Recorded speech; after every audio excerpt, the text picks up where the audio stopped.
નમસ્કાર વિદ્યાર્થી મિત્રો, સર્વોપરીની યુટ્યુબ ચેનલમાં આપનું સ્વાગત છે. આપણે બીએમાં બીજો પાઠ સંચાલનના સિદ્ધાંતોમાં હેનરી ફેયોલ અને ફ્રેડરિક ટેલરના સિદ્ધાંતોની વાત કરેલી. આ સિવાય સંચાલનના સિદ્ધાંતોનું સ્વરૂપ અને મહત્વની પણ વાત કરેલી, ચર્ચા કરેલી. હવે આજે આપણે તો કે જે વિચારધારા, આધુનિક જે વર્તન સંબંધિત વિચારધારા છે તેની વાત કરવાની છે. બરાબર. વર્તન સંબંધિત વિચારધારા તો કે પ્રોફેસર ઉર્વિકે કીધેલું છે કે તમે તમારા માણસોને સાચવી લ્યો, તમારા માણસો બધું સાચવી લેશે. બરાબર.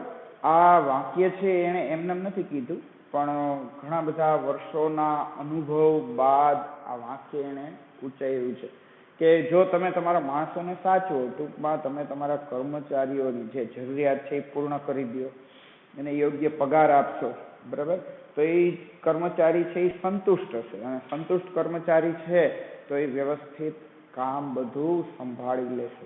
ટૂંકમાં તમારે તમારા કર્મચારીની કેર કરવાની છે, તમારા કર્મચારીઓને સાચવવાના છે.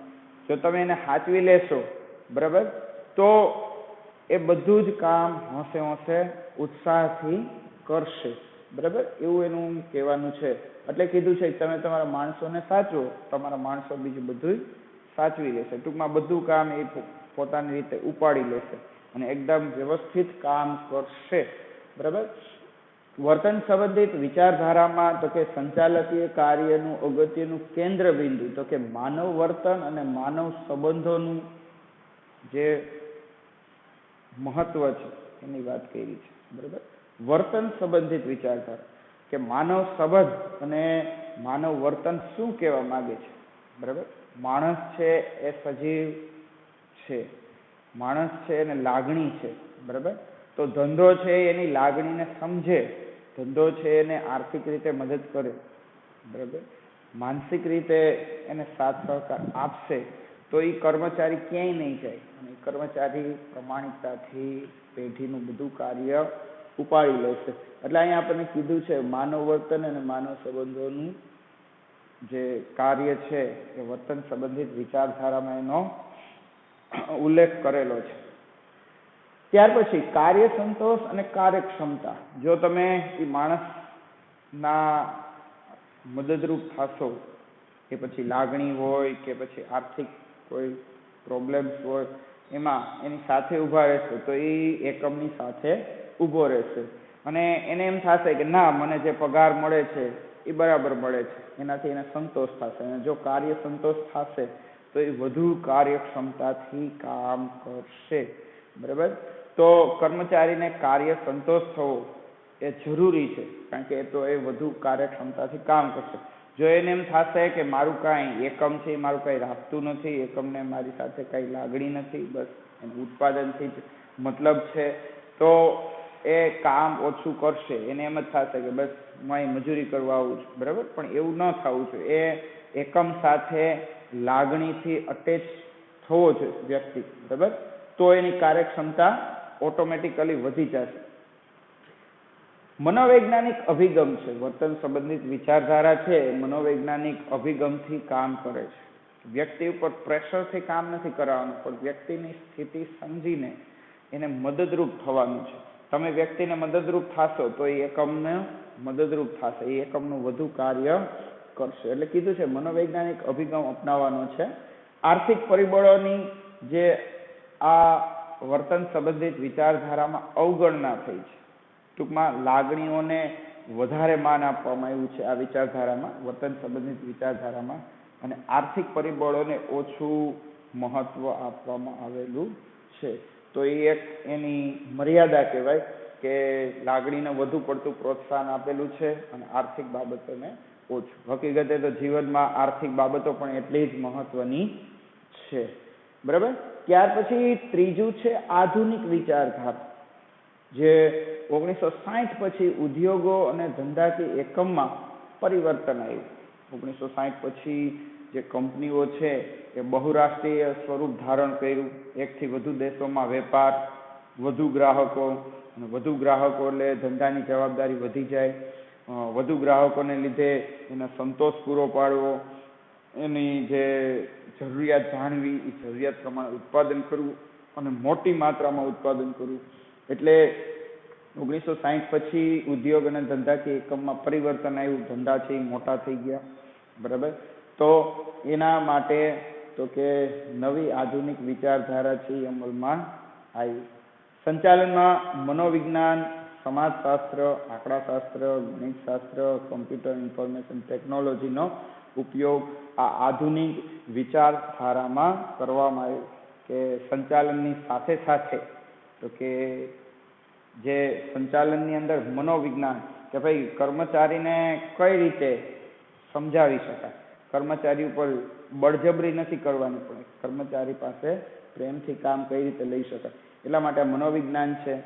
કર્મચારીની સમાજમાં શું સ્થિતિ છે, તો એની સમાજમાં સ્થિતિ સુધરે એટલા માટે એકમ કામ કરે, પગારી પ્રમાણે કરે, વધારે પદ આપે તો સમાજમાં એનું માન મોભો વધશે.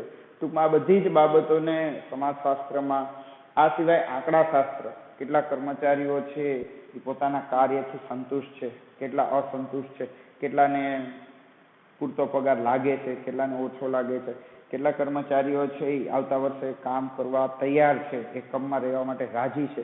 તો આ બધા આંકડા ભેગા કરવા, એ પ્રમાણે મનોમંથન કરવું. બરાબર. ત્યારબાદ ગણિતશાસ્ત્ર કે બધી આંકડાકીય માહિતીઓ પર પ્રોસેસ કરી એક તારણ ઉપર પહોંચવું કે ભાઈ એકમની સ્થિતિ ભવિષ્યમાં શું થવાની છે. આ સિવાય તો કે આ બધી વસ્તુમાં કમ્પ્યુટર ઇન્ફોર્મેશન ટેકનોલોજી, હવે વિશ્વ સાવ નાનું થઈ ગયું છે, ગ્લોબલ વિલેજ, વિશ્વ એક ગામડું બની ગયું છે, દૂર દૂરની માહિતી છે એ આંગળીના ટેરવે છે. બરાબર. તો આ બધાનું વિશ્લેષણ તો કે કોમ્પ્યુટર ઉપર કરવાનું, અન્ય માહિતીઓ વિશ્વમાંથી મેળવવાની અને એના ઉપરથી તાર્કિક નિર્ણય ઉપર આવવું કે કર્મચારી પાસે કામ કઈ રીતે કરાવવું. બરાબર.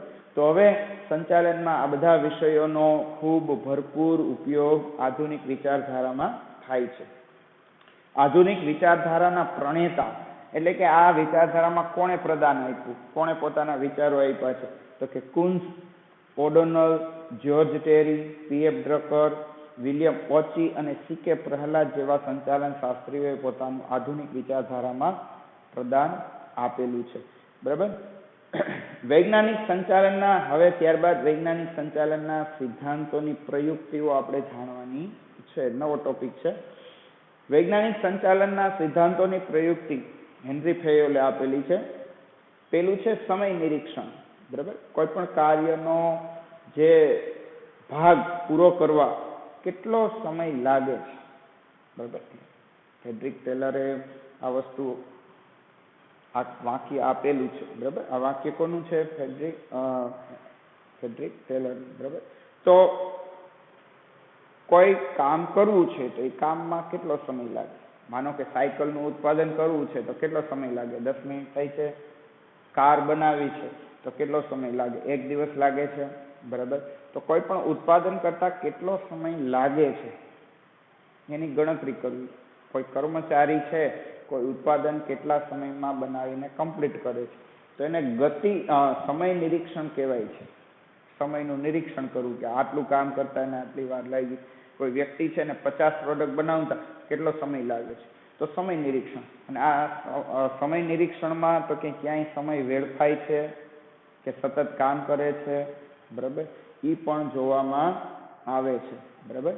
ત્યાર પછી છે ગતિ નિરીક્ષણ.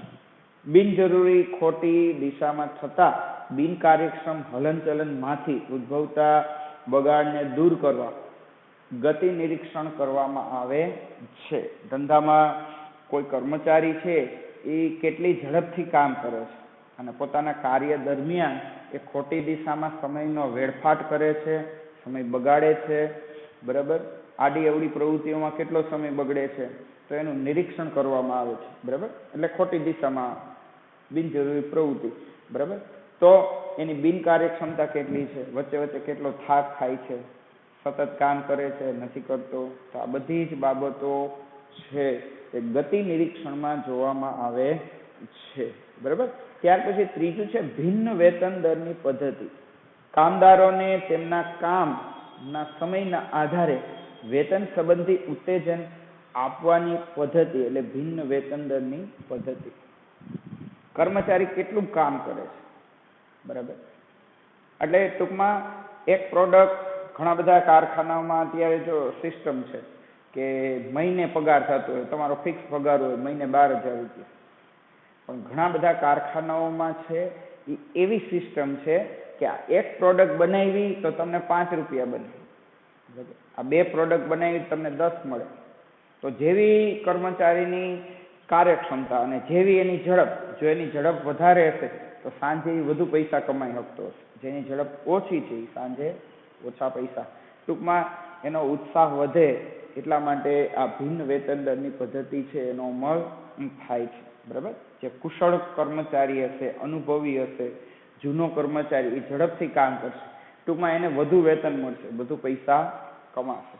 પણ જે નવો છે, જેને હજી મેથડ છે એ ફાવટ નથી, જે પદ્ધતિમાં હજી એ પારંગત નથી બન્યું, એનું કામ ધીમું હશે, અને ધીમું કામ હશે એટલે સાંજે ઓછા પૈસા કમાશે. એટલે આને ભિન્ન વેતન દરની પદ્ધતિ કહેવાય છે. ટૂંકમાં તમે કેટલું કાર્ય કરો છો એ કાર્યના આધારે કામ. તમે જુઓ, જે સુરતમાં હીરા ઘસવામાં આવે છે તો એક હીરાના આટલા પૈસા નક્કી કરે, એક હીરાના 5 રૂપિયા મજૂરી મળતી હોય તો સાંજે જે કારીગર છે એ જેટલા હીરા ઘસે એ પ્રમાણે એને વેતન મળતું હોય છે, બરાબર. એટલે એક ફિક્સ વેતનની પદ્ધતિ હોય છે કે ભાઈ મહિને તમને આટલા મળે, પછી તમે કેટલું કામ કરો છો એ જોવામાં આવતું નથી, પણ મહિને ફિક્સ હોય, બરાબર. જ્યારે આધુનિક અને ઓટોમેટિક યંત્રો સાથે કામ કરવાનું હોય તો એ ફિક્સ વેતન છે એ વધારે ઉપયોગી સાબિત થાય. પણ જ્યાં સમય મર્યાદા હોય, જ્યાં ઝડપથી કામ કરવાનું હોય તો ત્યાં ભિન્ન વેતન દરની પદ્ધતિનો અમલ થવો જોઈએ, બરાબર. હકીકતને ધ્યાનમાં રાખી કાર્યક્ષમતા પ્રમાણે કામદારોને વધુ વેતન મળે છે. ભિન્ન વેતન દરની પદ્ધતિ કોને ઉપયોગી છે? તો કે જે કામદારો જૂના છે, કાર્યકુશળ છે, જેની ઝડપ વધારે છે, એને ભિન્ન વેતન દરની પદ્ધતિ છે એ ફાયદાકારક છે, બરાબર. અને જે ફિક્સ વેતનની પદ્ધતિ છે એ કોને ફાયદાકારક? જે નવા છે, જેની ઝડપ ઓછી છે એ લોકોને, બરાબર. ત્યાર પછી આપણે એક નવા ટોપિક ઉપર આવશું, તો કે હેનરી ફેયોલ વિશે થોડીક ચર્ચા કરીએ. હેનરી ફેયોલ એક ફ્રેન્ચ એન્જિનિયર અને ઉદ્યોગપતિ હતા, બરાબર. હેનરી ફેયોલ શું હતા? તો કે એક ફ્રેન્ચ એન્જિનિયર હતા અને ઉદ્યોગપતિ પણ હતા. તેમણે 1916માં એક પુસ્તક લખેલું છે, જેનું નામ છે ઔદ્યોગિક અને સામાન્ય સંચાલન, ઇન્ડસ્ટ્રીયલ એન્ડ કોમન મેનેજમેન્ટ, બરાબર. તો આ પુસ્તકમાં તો કે એણે જે ઔદ્યોગિક પ્રવૃત્તિ છે, જે કોઈ પણ ધંધાની પ્રવૃત્તિઓ છે, એને 6 ભાગમાં વહેંચી છે, બરાબર. તો આ 6 ભાગમાં વહેંચેલી પ્રવૃત્તિઓ વિશે આપણે ચર્ચા કરશું. ટૂંકમાં કોઈ પણ એકમ હોય, કોઈ પણ ધંધો હોય તો એની આ 6 પ્રવૃત્તિ હોય. કોઈ પણ એકમ છે એ ઉત્પાદન કરે છે કોઈ પણ વસ્તુનું, બરાબર. તો એ આ 6 પ્રવૃત્તિઓ કરતું હોય છે એવું હેનરી ફેયોલે કીધું છે. એમાં પેલું છે ટેકનિકલ પ્રવૃત્તિઓ, બરાબર. ટેકનિકલ પ્રવૃત્તિઓમાં શું આવે છે? તો કે કારખાના અને ઉત્પાદનને લગતી બધી જ પ્રવૃત્તિઓ આવે, બરાબર. એ વસ્તુ બનાવવાની છે, કાચો માલ લાવવાનો છે, બરાબર. કાચો માલ તૈયાર કરી, બરાબર, આગળ વધવાનું છે. તો કે પછી તો કે ઉત્પાદન છે, એનું પેકિંગ છે, એનું લેબલિંગ છે, તો એ બધું શેમાં આવશે? ટેકનિકલ પ્રવૃત્તિઓમાં. બીજું છે વાણિજ્ય પ્રવૃત્તિઓ, ખરીદી, વેચાણ, વિનિમય જેવી પ્રવૃત્તિઓ વાણિજ્ય પ્રવૃત્તિમાં આવે છે, બરાબર. કાચા માલની ખરીદી કરવી, તૈયાર માલ બનાવવો, અર્ધ તૈયાર માલ છે એમાંથી તૈયાર માલ, પછી એનું વેચાણ, બરાબર, અથવા એનો વિનિમય કરવાનો છે, એક વસ્તુના બદલામાં બીજી વસ્તુ મેળવવાની છે, બરાબર. તો આ બધું વાણિજ્ય પ્રવૃત્તિઓમાં આવે છે, બરાબર. ત્યાર પછી તો ત્રીજું છે નાણાકીય પ્રવૃત્તિઓ, બરાબર. મૂડી પ્રાપ્તિ, ઉપયોગ, ભંડોળની જાળવણી, પુનઃરોકાણ, બરાબર. પૈસો ક્યાંથી આવશે ને પૈસો ક્યાં જશે, બરાબર. મૂડી પ્રાપ્તિ એટલે પૈસો આવશે ક્યાંથી? તમે કંપની ધરાવો છો તો શું શેર બહાર પાડશો, ડિબેન્ચર બહાર પાડશો, પ્રેફરન્સ શેર બહાર પાડશો, બોન્ડ બહાર પાડશો, ક્યાંથી પૈસા મેળવશો, બરાબર. પછી એનો ઉપયોગ છે એ વ્યવસ્થિત થાય છે, ઉપયોગ થાય છે, દુરુપયોગ નથી થતો ને યોગ્ય જગ્યાએ નાણાં વપરાય છે, કોઈ વિભાગમાં વધારે વપરાય જતા હોય, કોઈ વિભાગને અન્યાય થતો હોય એવું નથી ને, બરાબર. ભંડોળની જાળવણી કરવી પડે, પૈસો છે એને સાચવવો પડશે, અયોગ્ય જગ્યાએ પૈસો નો બગાડ ન થાય એનું ધ્યાન રાખવું પડશે, બરાબર. પેઢીને નફો થશે તો નફાનું અમુક પુનઃરોકાણ કરવું પડશે. 400 કરોડનો નફો થયો તો 100 કરોડનો નફો રાખી દો, 300 કરોડનો નફો છે એ ડિવિડન્ડ સ્વરૂપે વેચો, એટલે ધંધાનું નફાનું પુનઃરોકાણ કરવું પડશે, બરાબર. તો આ બધી શેમાં આવે? નાણાકીય પ્રવૃત્તિઓમાં, બરાબર. ચોથું છે સંરક્ષણ પ્રવૃત્તિઓ, કર્મચારીનું સંરક્ષણ, મિલકતોની સલામતી, માલ સામાનની સલામતી, આ બધું સંરક્ષણ પ્રવૃત્તિઓમાં આવે છે. ધંધાની ફરજ છે કે કર્મચારીનો વીમો ઉતરાવવો જોઈએ. અત્યારે જો કે સરકારે પણ ફરજિયાત કર્યું છે કે કર્મચારીનો વીમો હોવો જોઈએ. હા, કાલ સવારે કોઈ કર્મચારીનો અકસ્માત થાય, કર્મચારી મૃત્યુ પામે, ઘરમાં એક જ વ્યક્તિ કામવાળી હોય, એક જ વ્યક્તિ આધાર હોય તો શું થાય? એ પરિવાર ઉપર દુઃખનો પહાડ તૂટી પડે. આવું ન થાય એટલા માટે કર્મચારીના વીમા ઉતરાવવા જોઈએ, કર્મચારીને પીએફ આપવું જોઈએ, અને કર્મચારીની નોકરી પછીની પણ એને પેન્શન કે એવી સુવિધાઓ દેવી જોઈએ, બરાબર. આ સિવાય મિલકતોની સલામતી માટે વીમો ઉતારવો જોઈએ, બરાબર. આગનો વીમો, પછી તો કે કુદરતી આફતો સામે વીમો ઉતારવો જરૂરી છે, જેથી કરીને મિલકતોને નુકસાન થાય તો વીમા કંપની પાસેથી એનું વળતર મળી શકે અને અચાનક જે નુકસાન છે એમાંથી બચી શકાય. આ સિવાય માલ સામાનની સલામતી, માલ સામાનનો પણ વીમો હોવો જોઈએ. એ સિવાય તો કે માલ સામાન યોગ્ય જગ્યાએ રાખવો જોઈએ. કોઈ એવો સડી જાય, બગડી જાય એવો માલ સામાન હોય તો કોલ્ડ સ્ટોરેજની કેવી વ્યવસ્થાઓ હોવી જોઈએ. અનાજ હોય તો એને ભેજ ન લાગે એવા કોઠાર, ગોડાઉન બનાવવા જોઈએ, બરાબર. તો આ બધું સંરક્ષણ પ્રવૃત્તિઓમાં આવે છે. પાંચમું છે હિસાબી પ્રવૃત્તિઓ, નાણાકીય હિસાબી પત્રકો અને આંકડાકીય માહિતી. વર્ષના અંતે અને દર મહિનાના અંતે તો કે રિપોર્ટ, અંદાજપત્ર દરેક વિભાગમાંથી મંગાવવા જોઈએ. કયા વિભાગમાં કેવી પ્રવૃત્તિઓ ચાલે છે, ક્યાં સુધારા કરવાના છે, તો આ હિસાબી પત્રકોના આધારે તમે નિર્ણય લઈ શકશો, બરાબર. આ સિવાય વર્ષની અંદર કેટલું વેચાણ છે, કેટલી ખરીદી છે, બરાબર. આ સિવાય કયા યંત્રો છે એ નવા વસાવ્યા છે, એની પાછળ ખર્ચો કેટલો છે. તો આવા હિસાબી પત્રકો હોવા જોઈએ. નફો, નુકસાન બધું જે આંકડાકીય માહિતી આપણને મળી રહે, એટલા માટે હિસાબી પ્રવૃત્તિઓ થાય છે. છઠ્ઠું છે સંચાલકીય પ્રવૃત્તિઓ, આયોજન, દોરવણી, સંકલન ને અંકુશ. આયોજન ટૂંકમાં જે કાંઈ ઉત્પાદન કરવાનું છે, માલ સામાન વેચવાનો છે, તો એની અગાઉથી યોજના હોવી જોઈએ. કઈ રીતે માલ સામાન વેચીશું, ઉત્પાદન કરીશું, કઈ રીતે જાહેરાત થશે, બરાબર. તો એનું આયોજન હોવું જોઈએ. ધંધામાં આયોજન તો થઈ ગયું, પણ એ પ્રમાણે દોરવણી, દોરવણી એટલે દેખરેખ, પ્લસ એને સમજાવવું, કર્મચારીઓને સમજાવવું છે આ કાર્ય આ રીતે કરવાનું છે, પછી એની પર દેખરેખ રાખવી પડે કે એ પ્રમાણે કાર્ય થાય છે કે નથી થતું, બરાબર. આ સિવાય સંકલન, ડેટા કલેક્શન થવું જોઈએ. દર મહિનાના અંતે કર્મચારી કહી દેવું છે દરેક વિભાગના રિપોર્ટ છે બીજી તારીખે મારા ટેબલ ઉપર હોવા જોઈએ. એટલે કે કામ કેવું થાય છે, કેવું નથી થતું, તો એનું સંકલન થવું જોઈએ, જેથી કરીને યોગ્ય નિર્ણય લઈ શકાય અને સમય રહેતા એકમને ખોટમાંથી બચાવી શકાય. અંકુશ, બરાબર. આયોજન મુજબ દોરવણી અપાય છે કે નહીં, દોરવણી પ્રમાણે સંકલન થાય છે કે નહીં, અને સંકલન થયું તો કેવું થયું, નથી થયું તો એના વિરુદ્ધ આપણે શું પગલાં લેશું, બરાબર. તો એ અંકુશ દ્વારા નક્કી થાય છે, બરાબર. તો આ 6 પ્રવૃત્તિઓ છે હેનરી ફેયોલે કીધું છે. કોઈ પણ ઉત્પાદન કરતી કંપની કે કારખાનામાં 6 પ્રવૃત્તિઓ તો ફરજિયાત થતી હોય છે, પણ જો પ્રવૃત્તિ વાઇઝ એનું મેનેજમેન્ટ થાય તો પેઢી 100% નફાને વધારી શકે.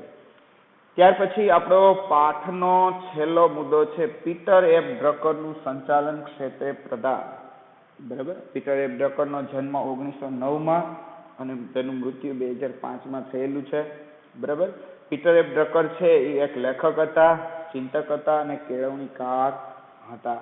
બરાબર. ચિંતક એટલે કોઈ પણ વિષય ઉપર જે પોતાનું ચિંતન રજૂ કરે ચિંતક કહેવાય. અને કેળવણીકાર એટલે શિક્ષણમાં જે નવી નવી પદ્ધતિઓ, ખાસ કરીને કોમર્સમાં, વાણિજ્ય પ્રવાહમાં પીટરે ડ્રકરે ઘણી નવી નવી પદ્ધતિઓ આપી છે કે બાળકોને કઈ રીતે જે આ મેનેજમેન્ટ સમજાવવું, કોમર્સ સમજાવવું. બરાબર. એટલે કેળવણીકાર પણ હતા. માનવ સંપત્તિને ધંધાકીય એકમમાં વિશેષ મહત્વ તો કે પીટરે ડ્રકરે અપાયું છે. અત્યાર સુધી માણસની એક મજૂર તરીકે, એક ગુલામ તરીકે ગણતરી થતી, પણ પીટરે ડ્રકરે એનું મહત્વ વધાર્યું છે. માલિકોને સમજાવ્યું કે ભાઈ કર્મચારી એકમના હાથ પગ છે. જો કર્મચારી કામ જ નહીં કરે તો તમે નફો નહીં કમાવી શકો, તમે મોંઘી મોંઘી ગાડીઓમાં ફરી નહીં શકો, તમે જે જાહો જલાલી ભોગવો છો એ આ કર્મચારીને આભારી છે. તો એના માટે એને મહત્વ મળવું જોઈએ અને એની જે વેલ્યુ છે એ વધવી જોઈએ. બરાબર. ધ્યેયલક્ષી સંચાલન અને સ્વનિયમનનો સિદ્ધાંત પીટરે ડ્રકરે આપેલો છે. ધ્યેયલક્ષી સંચાલન, મજૂર અને માલિકનું ધ્યેય એક જ છે કે પેઢી છે એ નફો કરતી થાય. પેઢી નફો કરતી થશે તો મજૂરો છે, કર્મચારીઓ, કામદારોનો પગાર વધશે. જો પેઢી ખોટમાં જશે તો કામદારોનો પગાર નહીં વધે અને એક દિવસ પેઢી બંધ થઈ જશે તો બીજે કામ ગોતવું પડશે. એટલે ધ્યેયલક્ષી સંચાલન નું પ્રદાન આપ્યું પીટરે ડ્રકરે. બરાબર છે, કે જેથી કરીને બેયના ધ્યેયોને સાંકળી શકાય. બીજું છે સ્વનિયમનનો સિદ્ધાંત. હા, કર્મચારીને તમે એવી રીતે ટ્રેન કરો, એવી રીતે તાલીમ આપો કે ભાઈ તમારી ઉપર કોઈ ધ્યાન રાખવાવાળો વ્યક્તિ હોવો જ ન છે. બરાબર. ઘણા બધા કારખાનાઓમાં સુપરવાઇઝર રાખવામાં આવે. શું કામ? કે કામદારો બરાબર કામ કરે છે કે નહીં એ જોવા માટે. બરાબર. પણ સ્વનિયમનનો સિદ્ધાંત આપ્યો કે કર્મચારીને તમે એવી તાલીમ આપો કે એને આ માથે કોઈ અધિકારીની જરૂર ન પડે અને એની મેળેથી કામ કરશે એ બહુ સારું કરશે. બરાબર. કર્મચારી અને સંચાલકોમાં એક સૂત્રતા આવવી જોઈએ. કર્મચારી અને સંચાલકોમાં તો કે વેરભાવના ન હોવી જોઈએ, ગુસ્સો ન હોવો જોઈએ, ઘૃણા ન હોવી જોઈએ, પણ એકબીજા વચ્ચે વાતચીત થવી જોઈએ. પ્રોબ્લેમ્સની, મુશ્કેલીઓની વાતચીત થવી જોઈએ અને બધા જો ભેગા મળીને વિચારશે તો 100% એનું સોલ્યુશન નીકળશે. પીટરે ડ્રકરનું તો કે શેમાં પ્રદાન છે? માનવ સંસાધન સંચાલન, બજાર સંચાલન અને તણાવ સંચાલનમાં એને ઘણું બધું લખેલું છે. ઘણા બધા પોતાના વિચારો રજૂ કર્યા છે. માનવ સંસાધન સંચાલન, માણસને એક સંસાધન એટલે કે મિલકત સમજીને એને ટ્રેન કરવાના છે, તાલીમ આપવાના છે. અને સારો કર્મચારી છે એ એકમની અમૂલ્ય અસ્કયામત એટલે કે મિલકત જ છે. આ સિવાય બજાર સંચાલનની પણ જરૂર છે. અત્યાર સુધી બજાર સંચાલન વિશે કોઈ લખ્યું નહોતું સંચાલન શાસ્ત્ર, પણ પીટરે ડ્રકરે કીધું કે માત્ર ઉત્પાદન કરવો એ જરૂરી નથી, પણ એ ઉત્પાદનને વેચવા માટે બજાર સંચાલન હોવું પણ જરૂરી છે. આ સિવાય તણાવ સંચાલનમાં પણ એમણે ઘણું બધું લખેલું છે. તણાવ સંચાલન, કોઈ કર્મચારી છે એ ચિંતાતુર હશે તો એનું ધ્યાન છે એ 100% પ્રોડક્શનમાં નહીં લાગે, પોતાના કામમાં ધ્યાન નહીં લાગે. પણ જો એની ચિંતા દૂર કરવામાં આવે તો એ 2-3 ગણું ધ્યાન વધારે આપી શકશે. તો કર્મચારીનો તણાવ, ચિંતા છે એ દૂર કરવી જોઈએ એમ પીટરે ડ્રકરે કીધું છે. કર્મચારીની જે મુશ્કેલીઓ છે એ મુશ્કેલીઓ જો માલિક દૂર કરશે તો કર્મચારી નિશ્ચિંતપણે વધુ સારું કામ કરી શકશે. બરાબર. પીટરે ડ્રકરને આધુનિક સંચાલનના પિતા કહેવામાં આવે છે. બરાબર. આજે આપણે વિચારધારાઓ અને જે વાણિજ્ય પ્રવૃત્તિઓ, આ સિવાય પીટરે ડ્રકરનું સંચાલનમાં શું પ્રદાન હતું એની વાત કરી છે. બરાબર. આપણા પાઠનું નામ છે સંચાલનના સિદ્ધાંતો. બરાબર. આ સંચાલનના સિદ્ધાંતો છે એ જડ નથી. ફ્રેડરિક ટેલરે જે સિદ્ધાંતો 8-9 સિદ્ધાંત આપ્યા, હેનરી ફેલે 14 સિદ્ધાંત આપ્યા, એવું જરૂરી નથી કે તમારા ધંધામાં એ 8-8 કે 14-14 સિદ્ધાંતો લાગુ જ કરી દો. બરાબર. પણ એમાંથી કેટલા લાગુ થાય છે? 14માંથી 4 સિદ્ધાંત લાગુ પડ્યા તો લાગુ પાડો. પરાણે પ્રવૃત્તિ નથી. બરાબર. લાગુ થઈ શકે તો એને લાગુ કરો. બરાબર. 14માંથી 10 સિદ્ધાંત લાગુ પડે છે, લાગુ પાડો. બાકીના નથી લાગુ પડતા, ન પાડો. બરાબર. ફ્રેડરિક ટેલરના 8 સિદ્ધાંતો છે, એમાંથી 6 લાગુ પડે છે, લાગુ પાડવામાં કોઈ પરાણે પ્રવૃત્તિ કરવાની નથી. બીજું કે આ પેલા છેલ્લા સિદ્ધાંતો નથી, બરાબર. સંચાલન શાસ્ત્રીઓએ કીધું જ છે કે ભાઈ જ્યાં સંચાલન અટકે ત્યાં સંચાલનની કળા અટકે ત્યાં સંચાલનનું વિજ્ઞાન શરૂ થાય છે, બરાબર. એટલે પેલા છેલ્લા સિદ્ધાંતો નથી. હજી પણ ઘણા બધા લોકો છે એ સંશોધન કરીને પોતાના સિદ્ધાંતો બનાવી શકે છે, આ સિદ્ધાંતોમાં ફેરફાર કરી શકે છે. સંચાલનના સિદ્ધાંતો છે એ વિજ્ઞાનના સિદ્ધાંતો જેટલા સચોટ નથી, આમાં ફેરફારને અવકાશ છે, બરાબર. આપણો પાઠ અહીં પૂરો થાય છે. વિદ્યાર્થી મિત્રો, હવે આપણા 3 પ્રશ્નો છે એના જવાબ લખવાના છે પાકી બુકમાં, ફેર બુકમાં, બરાબર. પેલું છે ફ્રેડરિક ટેલરના સંચાલનના સિદ્ધાંતો જણાવો છે. 8 સિદ્ધાંતો છે એ સમજાવવાના છે આપણે, બરાબર.